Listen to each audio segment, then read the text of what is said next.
Luke Evans. Thank you, Mr. Speaker, and it has caught my eye that there is no time limit on the current debate, which, given we've been kept MPs for the last duration in COVID, it's nice for me to actually stand up here, and seems slightly ironic it's within the Kept Animals Bill that we are doing that. And on a side note, I note the Deputy Speaker mentions his vote in the Westminster Dog of the Year will go to David Amos over the next couple of days. I hope it is nothing to do with the fact he met my two dogs on the street on the weekend, who are also entered in the competition. Now, turning more to the matter at hand, Bosworth is a constituency of animal lovers, from the farmers and the residents who are there. And this was typified through the fact that we were in the top 10 of 650 constituencies when it came to petitioning for animal welfare. And at this point, I'd like to pay tribute to the member for West Dorset who brought his animal welfare sentencing bill through with the help of the government and the other side of this house, because that is a good example of what we can do to work together to improve animal welfare. And that should be landed and thought about. And that is part of the record the Conservatives are driving forward. So I am pleased to see this bill being brought forward, because it really does mean a lot. Now, there are four main strands to this, and the first two I'm just going to briefly comment on.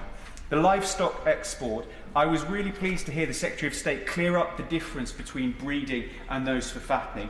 For my farmers who come to me from the NFU, they are very, very concerned that the messaging is not getting out. So when they hear us talking about banning live exports, they think, what's happening to my livelihood? So we need a nuance within the messaging, and I urge the government to get that across to make sure the farming community don't feel threatened. Now, when it comes to bothering, I was very pleased to see that there is no piece of legislation within there that talks about bothering Londoners, because given the weekend with my two whippets down here, I would have been in huge amounts of trouble by the amount of problems they cause. Fortunately, of course, we're talking about the farming community, and again, it's been made abundantly clear here that the farming community really feel this on an emotional level and a financial level, and it can easily be stepped out. And I wonder if the government would consider doing a campaign to reinstate the country code, to raise awareness of what's actually involved in it, because we can join together the change in the legislation around bothering, but also about how to care for our environment. Litter has been a real problem with people using lockdown to go to the countryside. It seems to me having a big campaign, a big drive of awareness about what's involved in going to the countryside would be very much welcome. Now, my speech is directed at two main parts of the speech. The first is puppy smuggling, and it's fantastic to see ear cropping and tail docking there. I wonder if the government would also consider looking at brachycephalic pets. We know that 1 in 5 pets now here being bought are short-nosed, and the problems it creates. I wonder if there is a way in which, when we're talking about smuggling, this could be incorporated as well. The opposition minister brought forward microchipping and pet theft, and I've sat in both of these debates, and we're keen to hear that the government is open-minded to it. I'd be grateful if the minister would comment about the pet theft reform group that stepped up to look into the details of this, because while pet theft is very much a concern and growing, Battersea Dogs have also pointed out that the problem is there is such a perception of it. Now, dogs are not being taken out, so this clearly has to be a fact-based exercise. And I'd be grateful to know when the reports are coming forward to explain this so that this House can debate on fact what is actually going to make a difference. And the final area I'd like to talk about is zoos, and I must declare an interest. Not only do I sit on the APPG under the fantastic stewardship of my honourable friend from Romford. Yeah. It must be said, during the pandemic, he has been a true champion for zoos, because it's been very difficult where zoos fit between DEFRA, Bays and the Treasury to make sure their noise is heard, and there has been no finer champion than the honourable member for Romford. Actually, zoos have a special place in my heart, not only because I have Twycross Zoo in my patch, but it was my first PMQ I ever asked about. Although, interestingly, it wasn't in this place, as it was the first one done remotely, and it wasn't to the Prime Minister, it was to the Deputy Prime Minister. But that won't let it take it away from me that Twycross is incredibly important, not only to me, not to my constituents, but actually our region. And that was felt by the number of MPs who spoke to me and supported Twycross during the tough times.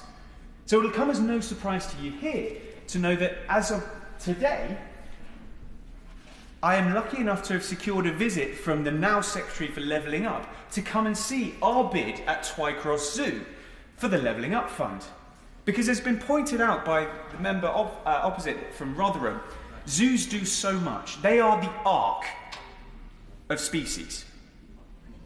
When we are seeing such decline, they offer the hope of learning and contributing back to our environment.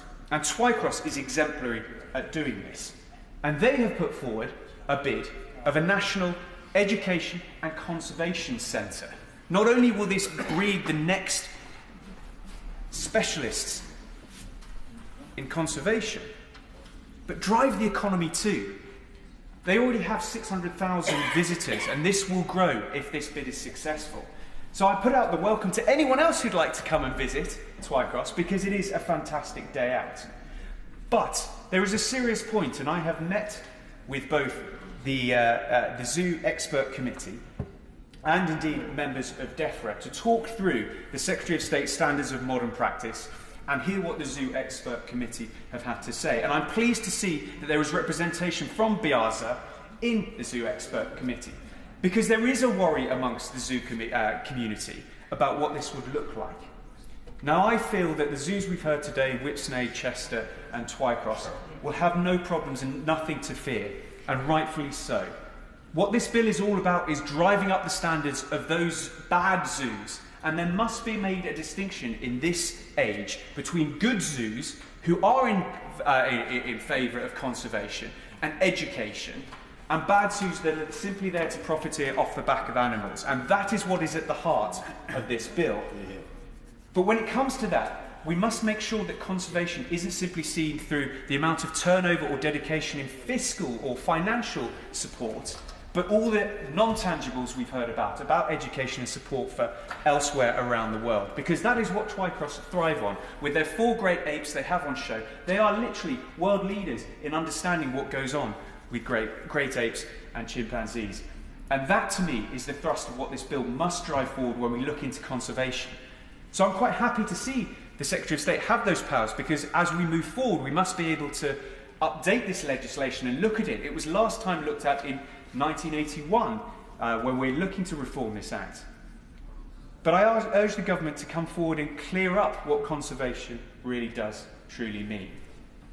Now, that's been a fast canter through my view from Bosworth, from the zoo sector, from my farmers and my residents there.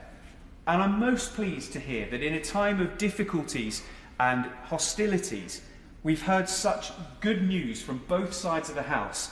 And I really hope this bill is a success for supporting animals. Well said.